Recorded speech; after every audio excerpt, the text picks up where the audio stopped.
All right, for the second part of the lecture, we are going to look at the same problem, but now we're going to look at it from the eyes of the weighted average. So the primary difference with weighted average and FIFO is how they treat the cost that was attached to the beginning inventory. When we just looked at the weighted average example, I shared that any cost that was attached to the beginning inventory from a previous time period is just brought along over to this month and included as this month's cost.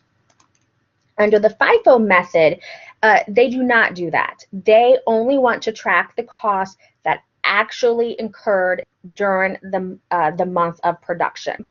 And they also want to track the inventory that was completed, that came from the beginning inventory, and the inventory that was completed that started this month and finished this month. So once again, same problem as before. So our beginning inventory is still going to be those 100 units. And we still added 1,000 units this month. So my total to account for is still going to be the same. But now you're going to notice in the chart that I got two transferred out rows.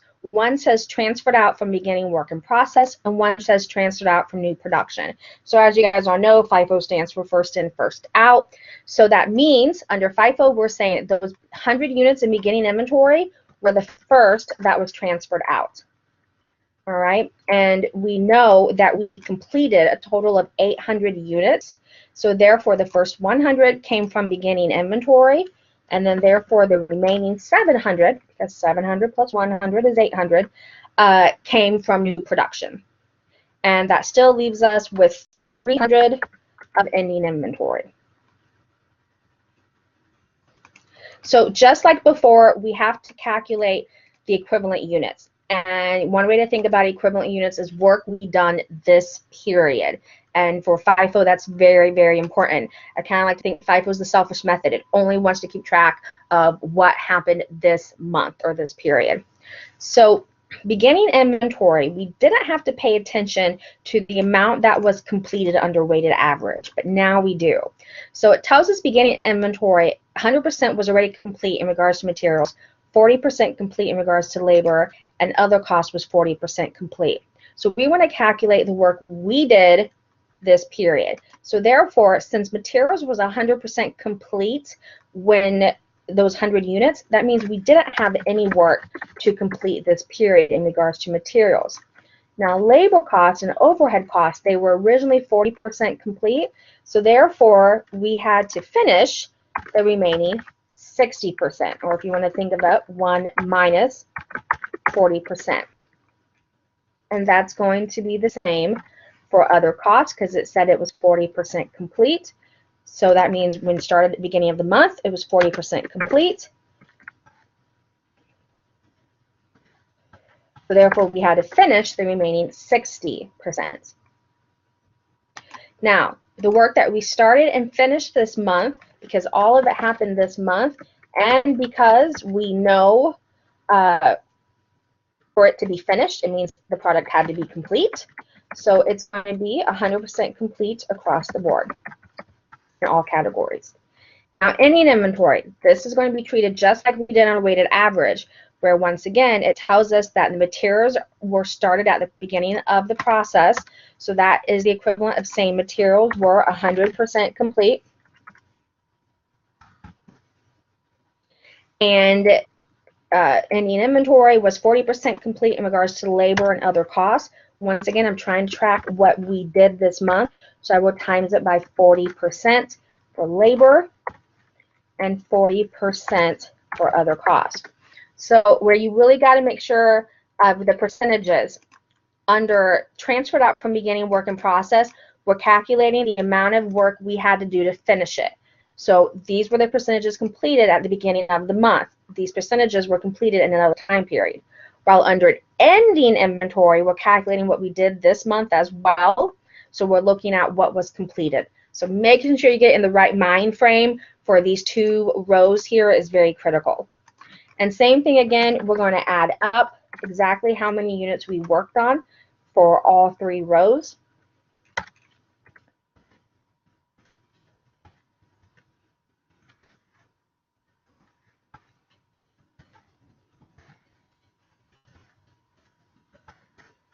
Okay.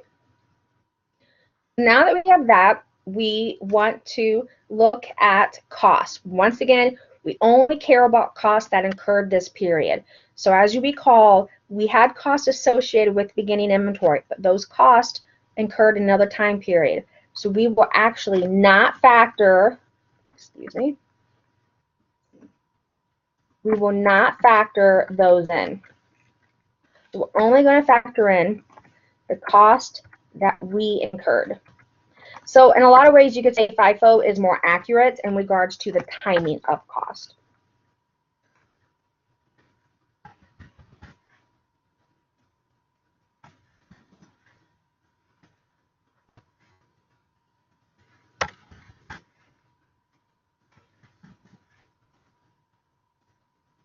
All right. Now we want to do the same thing. Calculate the cost per equivalent unit. So I got $3,000 of material. I worked on 1,000 of units to get $3 a unit. I had $3.50 of labor cost, 3,500 labor cost. Worked on 880 units to get $3.98, and had a total $7,000 other cost divided by the number of units we worked on. So now we also have a few extra rows here in our part E. So we're still trying to calculate two things: cost of good manufactured and ending work in process. However, cost of good manufactured is now going to be divided up into 3 rows. We're going to first calculate how much did it cost us to complete, the beginning work in process. We're going to also have to factor in down here the amount of cost we had in beginning inventory and the cost to complete the 700 units that we started and finished. So I'm going to highlight all of this in orange. And then we also need to know how much money we have in those ending inventory of 300 units. So from beginning work in process, so once again, we didn't include the beginning work in process cost, the 275, 150, and 250 originally, because up here we were trying to calculate the cost that incurred this month. But in part E, we're trying to calculate total product cost. So now we do have to factor it in because we want to know the total amount of cost we had in these 800 units no matter what. So now I will factor it in, and you can do it either way. So let's see, I believe we had 275 of materials and 150 of labor and other cost of 250.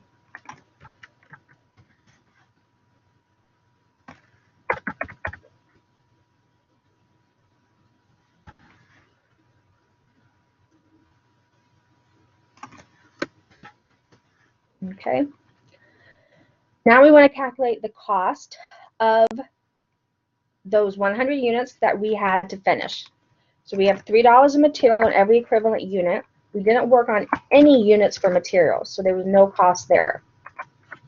We have $3.98 of labor cost in every unit. We did work on 60 units. And for other costs, we had $7.98, 95 cents for every unit, and we worked on 60 units.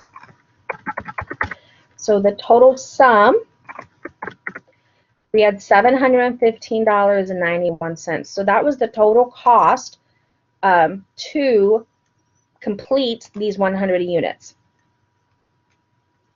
Now, to complete the 700 units, same thing, $3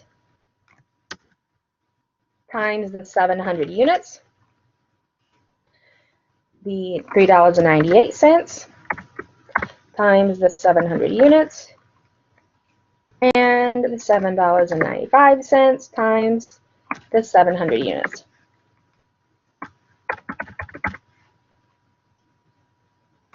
What we started and what we finished was $10,452.27. And I'm going to make just a small minor change. I do want to add up back over here I want to factor in the $675 of cost that was attached to beginning inventory. So you kind of have to look at this box, and I'm going to highlight it here in red.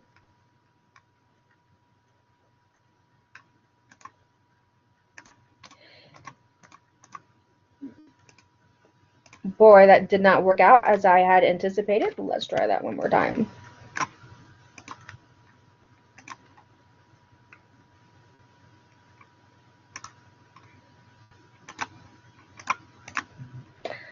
So this column here, we're tracking all the costs that occurred with production, irrelevant of the time period.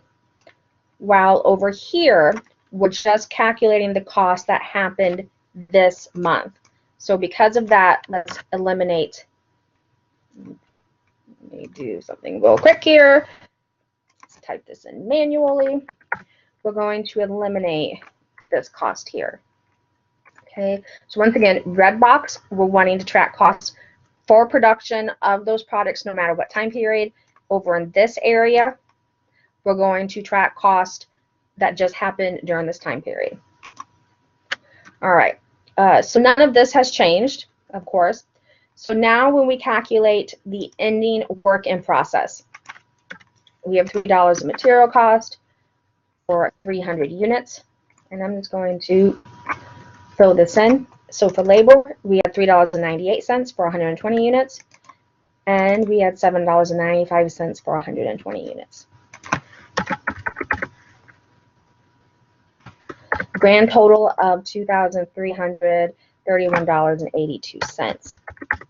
So if I sum all of this up, keep the fingers crossed, I should get the same as the total to account for up here.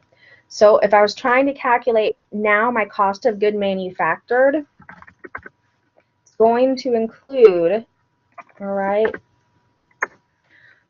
what I had in beginning inventory, what it cost to complete the goods, and the new and start, the start and finish of the 700 units. And my ending work in process, of course, would be the $2,331.82. And if you flip back to the other sheet, you're going to see, right, our ending work in process was slightly different, and it looks like our cost of goods sold is about, what, $17, $16 difference. So you will get a different number. It's really up to the company if they want to use FIFO, of course, of weighted average. I would say for more of a simplistic company, weighted average would probably be the most efficient, especially if it's small mom pop operations.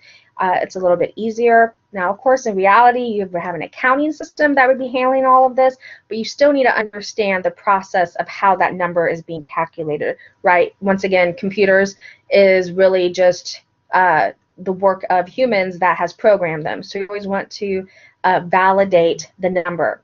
So therefore, right, I'm the person that does TurboTax, and then I get out the forms to see if my TurboTax number is correct, because I don't always trust the computer. And I have found mistakes, by the way. So once again, you may feel like a computer is going to do all this for you, but you do need to understand the process and how the numbers were calculated. All right, so the attendance phrase for this week is going to be spring, and just make sure you submit that on Blackboard by the appropriate due date. And I will talk with you later. Have a good one.